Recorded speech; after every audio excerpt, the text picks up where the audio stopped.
좀 주무셨습니까?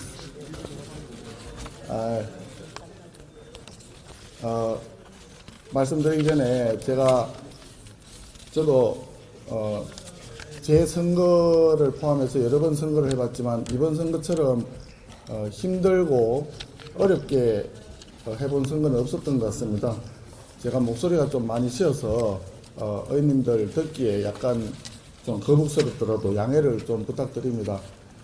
선거 결과에 대해서는 제가 따로 말씀을 안 드리겠습니다. 우리 의원님들 모두가 자기 일처럼 내 선거처럼 함께 마음을 모아 주셨기 때문에 그나마 국민들께서 유권자들께서 다소나마 저희들에게 대해서 마음의 문을 조금 열어주신 결과로 오늘 최종적인 결과가 나온 거 아닌가 그렇게 생각합니다.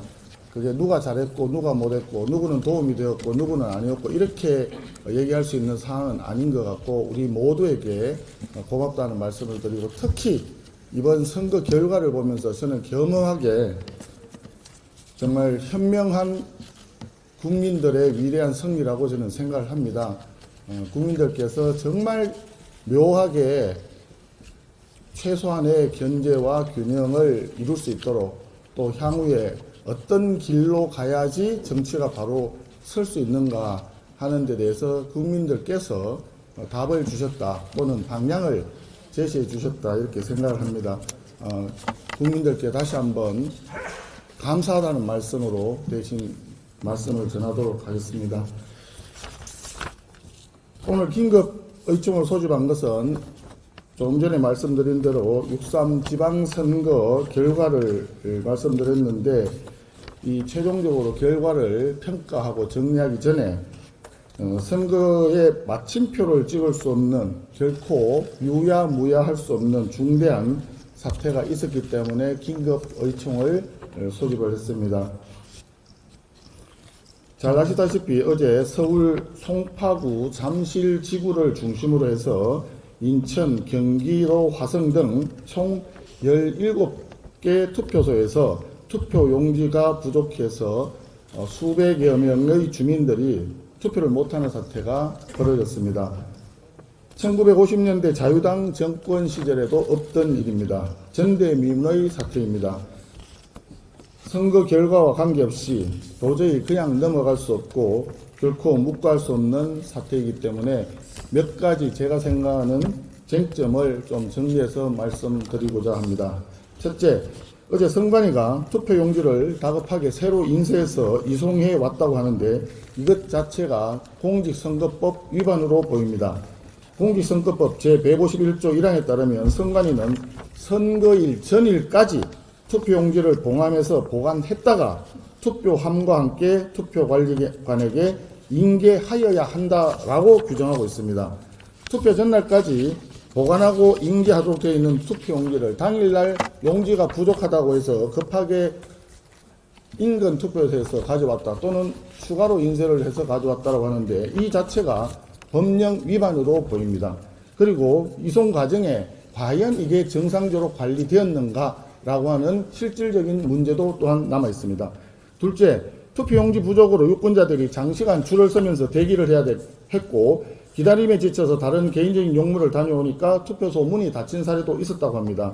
결국 유권자 입장에서는 투표할 의사가 있었음에도 불구하고 투표를 포기하게 만들어버린 것입니다. 이것은 명백하게 헌법상 국민의 참정권을 침해한 중대한 사안이라고 생각합니다. 셋째, 투표 시간이 밤 10시까지 연장이 되었는데 그 와중에 이미 6시에 출구조사 결과가 발표되었고 지역에 따라서는 개표가 진행이 되어버렸습니다. 밤 10시에 투표한 분들은 출구조사와 초반 개표 결과까지도 확인한 상태에서 투표를 한 것인데 이렇게 한다면 과연 투표일 전 5일 동안 깜깜이 기간, 여론조사 깜깜이 기간을 둔 이유가 무엇인지 이해가 되지 않는 것입니다. 여론조사 깜깜이 기간을 명시한 공직선거법 108조의 정면으로 위반했다고 보입니다. 더 심각한 문제는 투표용지 부족 사태 자체보다도 선관위가 보여준 매우 무책임한 태도입니다. 이 사태의 엄중함을 인식했다면 당연히 우선 우리 당이 얘기한 대로 개표부터 중단을 시키고 회의를 거친 후에 개표 속개 여부를 결정하는 것이 타당한 수순이라고 봅니다. 그런데 서울시 선관위는 개표를 멈추지 않았고 투표와 개표가 동시에 진행되는 매우 기형적인 상황을 자초했습니다. 따라서 투표용지 부족 사태 그 자체뿐만 아니라 투표와 개표의 동시 실시 사태, 즉 서울시 선관위의 개표 중단 거부가 별도로 매우 중대한 사안이다, 이렇게 판단이 됩니다. 더욱 황당한 것은 중앙선관위와 서울시 선관위가 서로 상대방이 결정할 문제라고 하면서 책임을 떠넘긴 사태입니다. 이런 상태에서 중앙선관위가 최종적으로 책임을 지고 권한을 가지고 결정을 해야 되는데 그 결정을 하지 않았습니다. 중앙선관위의 존재 이유가 무엇인지 국민적인 의구심이 일어나는 대목입니다.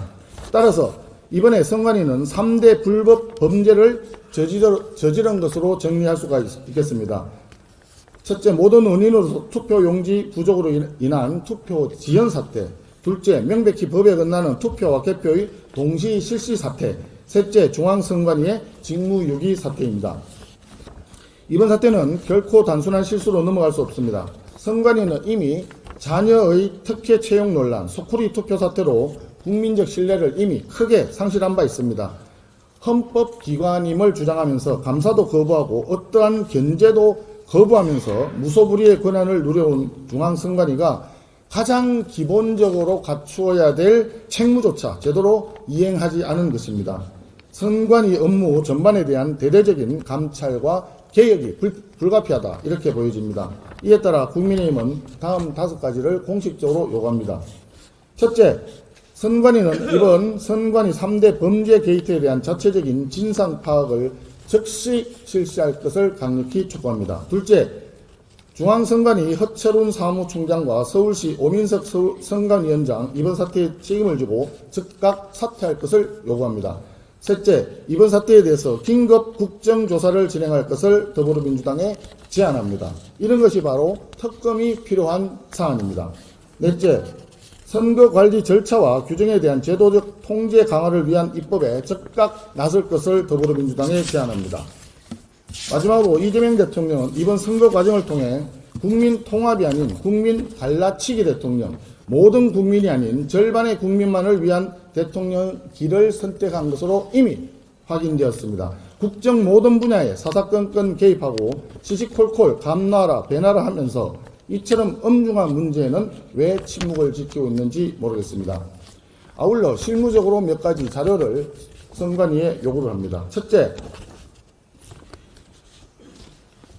법령에 의하면 유권자 숫자의 여분을 더해서 투표 용지를 준비하도록 규정이 되어 있는 것으로 알고 있습니다. 그런데 선관위의 해명에 따르면 사전투표한 사람을 유권자를 제외한 나머지 50%만 기준으로 인쇄하라는 지침에 따라서 투표용지를 인쇄했다고 합니다. 그런데 이 지침이 맞습니까? 해명을 그렇게 했습니다. 그런데 이 지침은 도대체 누가, 왜, 어떤 법령 근거에서 이런 지침을 만들었는지 그 지침을 지금 즉시 제출해 주기 바랍니다. 그리고 관련되는 예산은 분명히 유권자 숫자와 여분을 더해서 투표용지를 인쇄할 수 있도록 예산이 확보가 되어 있고 그 예산을 집행한 것으로 보여집니다. 그 집행한 실적을 즉각 제출해 주기 바랍니다. 실제로 전체를 다 인쇄를 했다면 그 나머지 인쇄된 용지는 어디에 있습니까? 다음으로 투표용지 인쇄를 결정한 내부 결재 문서를 제출해 주기 바랍니다. 그리고 과업 지시 문서라고 있습니다. 그 과업 지시 문서의 내용이 무엇인지를 온 국민이 확인할 수 있도록 자료를 즉각 제출해 줄 것을 요구합니다. 다음으로 서울시 선관위에서 서울시 전체에 대한 투표용지를 일괄해서 계약을 해가지고 구청별로 배송을 하는 방식인지 아니면 각 구청 단위로 별도로 계약하는 방식인지 이 부분을 밝혀주시기 바랍니다. 그에 따라서 계약을 어떻게 했는지도 자료를 제출해 주기 바랍니다. 마지막으로 인쇄업체와의 투표용지 인쇄 계약서 원본을 자료를 즉시 제출해 주기 바랍니다. 이상의 자료는 이 상황이, 이 사태에 대한 국민적 의구심을 풀기 위한 최소한의 자료라는 점을 분명히 말씀드립니다. 오늘 중으로 자료를 제출할 것을 다시 한번 선관위에 강력히 요청하는 바입니다. 이상입니다.